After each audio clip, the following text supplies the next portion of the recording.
मानुष जन्म अमूल है भाई, थे इधर उधर भटको काई। आप ही आप सोच लो, सत्य के समान और है न कहीं। असत की सत्ता नहीं, सत्य का नहीं अभाव। इस लक्ष्य को धारण करने के लिए सतगुरु की जरूरत होती है। सतगुरु दो शब्दों से बड़ा है, गह अंधेरा रो प्रकाश। जो सतगुरु अज्ञानता को मिटा के शिष्य को प्रकाश की ओर बढ़ाता है, विवेक की तरफ बढ़ाता है, वही सतगुरु सच्चा है, जो अपना आत्मबोध करा के दर्शन करवा देता है। उसी गुरु का एक दृष्टांत भंवर से करते हैं। तो जो भंवर अपने गुण गुण की आवाज़ से, रो रो की आवाज़ से, हो की आवाज़ से भूमि पे चलने वाले जो कीट होते हैं उनके ऊपर प्रवाहित करता है। वो कीट तीन प्रकार के होते हैं, उत्तम, मध्यम और कनिष्ठ। और उत्तम प्रकार का जो कीट है वो आवाज़ से प्रेरित होके सीधा खड़ा हो जाएगा, और मध्यम श्रेणी का जो कीट है वो आधा खड़ा होगा, और कनिष्ठ श्रेणी का जो कीट है वो बिल्कुल उस शब्दों की परवाह किए बगैर अपना काम करता रहता है। हे भाइयों, जो वो उत्तम प्रकार का कीट है उसे भंवर अपने साथ ले लेता है और अपने घर में रखकर उसको ऐसी रणुकार लगाता रहता है। और वो रणुकार जब तक लगाता है वो कीट बदलकर वृक्ष पूर्ण रूप से ना हो, ऐसे करते करते वो 21 दिन में वो कीट भंवर बनता है। वो भंवर उसी भंवर के साथ बागों में जाता है। बागों में जाकर फूलों की सुगंध, फूलों का रस, ऐसे कई प्रकार के आनंदित अनेक होते हैं, उससे वो आनंदित हो जाता है। कभी कभी उन फूलों को लेके भगवान के शीश पे, मूर्ति पे चढ़ाते हैं, तब भी वो भंवरा वहाँ पहुँच जाता है। और कब वो फूलों को लेके गंगा जी में प्रवाहित किया जाता है तो वो भंवर गंगा जी का भी दर्शन करता है।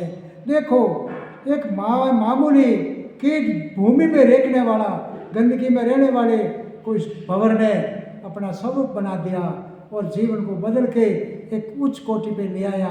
ऐसे ही हमारे सतगुरु के गुण होते हैं, वही सतगुरु कहलाते हैं। जो सतगुरु पूर्णता से आत्मबोध देवे और शिष्य की जिज्ञासा और पात्रता देख के उसमें ब्रह्म ज्ञान का आह्वान करे और शब्दों से उसको ब्रह्म ज्ञान को अपने अंदर तक प्रेरित करे। जब शिष्य ऐसे ब्रह्म ज्ञान से ओतप्रोत हो जाता है, उन शब्दों से उनका अंतश्चेतन होता है, तो उसमें वैराग्य का संचार होता है। और शिष्य अपने आप विभोर होके गुरु से कह देता है, मौज करी गुरुदेव दया करी शब्द सुनाय, कहो हर नेरो जो रवि के प्रकट भय, दूर भयो अज्ञान अंधेरो, कायक वाचक मानस हो गुरु वंदन है मेरो, सुंदर कहे कर जोर के मैं दादू दयाल को हूँ चेहरो। ऐसा भाव उसमें आ जाता है। तो ये भाव को देखकर सतगुरु सोच लेता है कि चेले का वैराग्य जग गया है, तो वो विवेक से उनको साधन के अंदर रद्द करता है। जो अभ्यास और वैराग्य के साथ में साधन किया जाता है, वो साधन लंबे समय तक गुरु की निगाह में रहता है। गुरु समय समय पे उनकी पूर्णता से देखभाल करते रहते हैं। जब शिष्य अपना पूर्ण स्वरूप पा लेता है, पूर्ण ज्ञान का अधिकारी हो जाता है, तब गुरु जी वो उसको अपने उत्तराधिकारी के रूप में स्थापित कर देता है। जब शिष्य उत्तराधिकारी के रूप में मठाधीश बनता है तो वो राजगुरु कहलाता है। वही राजाओं के यहाँ और बड़े बड़े महान मनीषों के पास जाके अपना स्वरूप का वो दर्शन करवाते हैं और ज्ञान का प्रचार करते हैं। ऐसे संत मिलना बहुत कठिन है। ऐसे संतों को हम बार बार नमन करते हैं, जिन्होंने अपने स्वरूप को बदल के एक महान मनुष्य बना दिए हैं। भाइयों, कहते हैं गुरु समान दाता नहीं, सब जग मंगनहार, कुण राजा कुण बादशाह खड़े गुरुओं के द्वार। तो गुरु की महिमा 3 लोक में सबसे ऊंची है।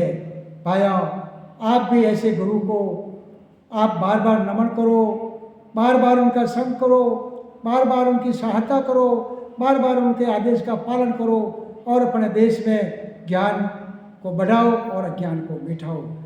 आप कभी भी उन पाखंडियों को जो आडंबर धारण करते हैं और जो विदेश नीति से चलते हैं, जिनके पता नहीं आहार विहार का, पता नहीं उठ बैठ का, पता नहीं उनकी वाणी का, वो भारत खंड में ऐसे कईयों को अपने रास्ते से भटका देता है। ऐसे गुरुओं का कभी भी आप साथ न दें। और मैं तो यहाँ तक कहूँ कि जो सत्संग कराने वाले, जो खर्च करने वाले जो प्रेमी हैं, उनसे भी निवेदन है ऐसे पुरुषों के लिए आप अपना द्रव्य व्यय ना करो, इससे कोई फायदा नहीं है।